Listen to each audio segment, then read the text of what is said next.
ये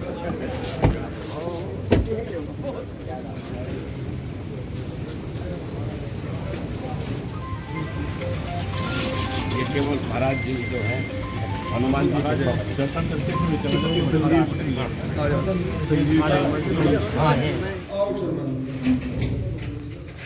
हमारा से अपने दिव्य दर्शन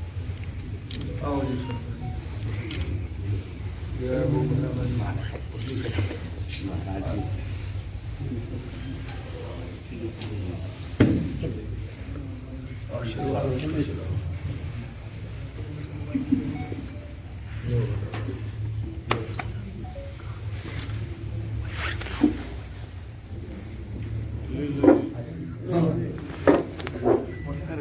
मंदिर में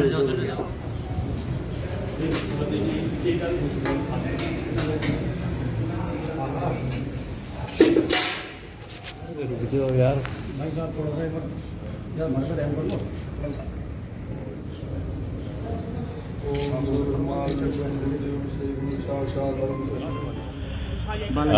आज एक बड़ा भारतीय जनता पार्टी के हमारे जो नेतागण हैं उनके द्वारा एक किसान सम्मेलन का आयोजन है और चौधरी चरण सिंह जी की आज उनकी जयंती भी है।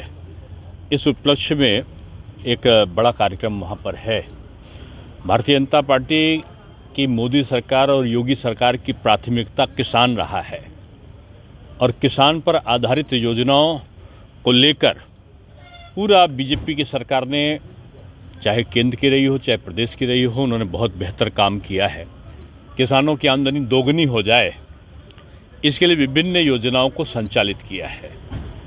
चाहे खाद की उपलब्धता हो, बिजली की उपलब्धता हो, उपकरणों का नई तकनीक के साथ में कृषि यंत्रों का प्रयोग हो, फसल बीमा हो या किसान क्रेडिट कार्ड हो या ऋणों की माफ़ी हो, तमाम ऐसे कार्य हैं जो भारतीय जनता पार्टी की सरकार ने किसानों के हित में किया है।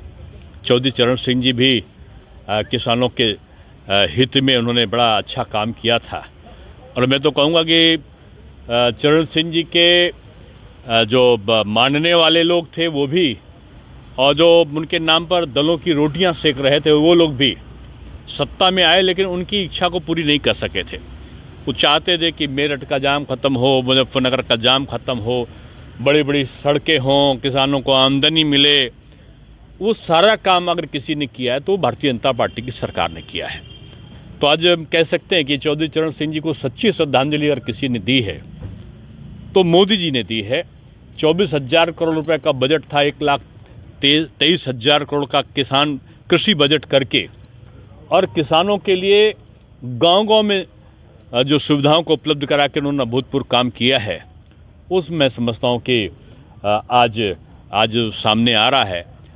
मैं समझता हूँ कि शायद भारतवर्ष की पहली रीजनल ट्रेन दिल्ली से जब मेरठ चलेगी और आधा घंटा 35 मिनट में या थोड़ा और आगे पीछे समय लगेगा, उसमें जब मेरठ से दिल्ली लोग पहुँचेंगे तो पश्चिमी उत्तर प्रदेश का अपने आप से विकास होगा। आज एक्सप्रेसवे बन रहे हैं, पूर्वांचल एक्सप्रेसवे है, तमाम और चीज़ें हैं। यानी पश्चिम उत्तर प्रदेश की जो डेवलपमेंट प्रोसेस की कल्पना चौधरी साहब ने की थी अपने मुख्यमंत्रित्व काल में, जो जनसंघ की सहायता से मुख्यमंत्री जब बने थे, वो आज योगी जी ने और मोदी जी ने पूरा किया है। मैं उस किसान सम्मेलन में जाऊंगा और वो वहाँ जाने का कार्यक्रम था। यहाँ पूज्य जो हमारे गुरुदेव हैं भैया दास जी महाराज महामंडलेश्वर, तो इनके दर्शन करने का, इस मंदिर में दर्शन करने का भी प्रयोजन था यहाँ के क्षेत्रीय कार्यकर्ताओं के द्वारा। तो इसमें मैं यहाँ पर बात की है किसानों को दुगनी करने के लिए कुछ किसान जो है एमएसपी की मांग को लेकर रामलीला मैदान नहीं देखिए, बाकी तो मैं बात नहीं करूँगा। इतना ही कहूँगा कि प्रधानमंत्री ने इस पर बहुत ज़्यादा आगे बढ़कर काम कर भी दिया है। एक उन्होंने समिति बना दी है, श्री संजय अग्रवाल जी उसके अध्यक्ष हैं। अब उनको प्रतीक्षा करना चाहिए उसकी। एमएसपी ऐसे तो नहीं कि तुरंत ही कर दी जाए, तमाम प्रोसेस होते हैं।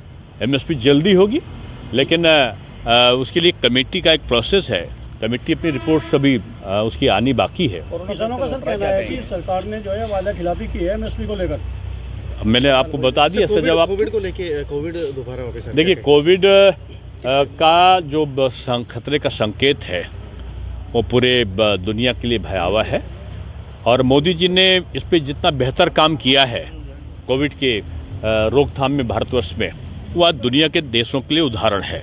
जहाँ अमेरिका, ब्रिटेन, चीन ऐसी जगह पर लाखों लोग मर रहे हैं और वैक्सीन भी लाखों में मिल रही है, वहीं भारत में गांव-गांव तक मुफ्त में वैक्सीनेशन हुआ है। 1, 2 नहीं 3 वैक्सीन बनाने में भारत सफल हुआ है। 120 देशों को फ्री में वैक्सीन, यानी अब भारत दाता बना है, अब याची नहीं है। तो ये एक बदलता हुआ भारत है और इसीलिए हम लोग कहते हैं कि मोदी हैं तो मुमकिन है। निकाय चुनाव को लेकर सर क्या बीजेपी स्वीप करेगी और जिस प्रकार से इंफ्रास्ट्रक्चर को ठीक करने के लिए नाली खड़ंजा से लेकर और सड़क तक का निर्माण शहर में जगह जगह पर किया है, तो निश्चित रूप में भारतीय जनता पार्टी भारी बहुमत से आगे आएगी। किसानों के बिजली बिल माफ करने की घोषणा की गई थी, लेकिन अब मीटर लगाए जा रहे हैं नलकूप। देखिए, ये सारी समस्याएं उनकी दूर की गई। कहीं किसानों की कोई शिकायत आई तो उसको दूर किया। देश और दुनिया की तमाम खबरें देखने के लिए चैनल को सब्सक्राइब करें और बेल आइकन दबाएं ताकि हर खबरों का अपडेट आप सबसे पहले पाएं।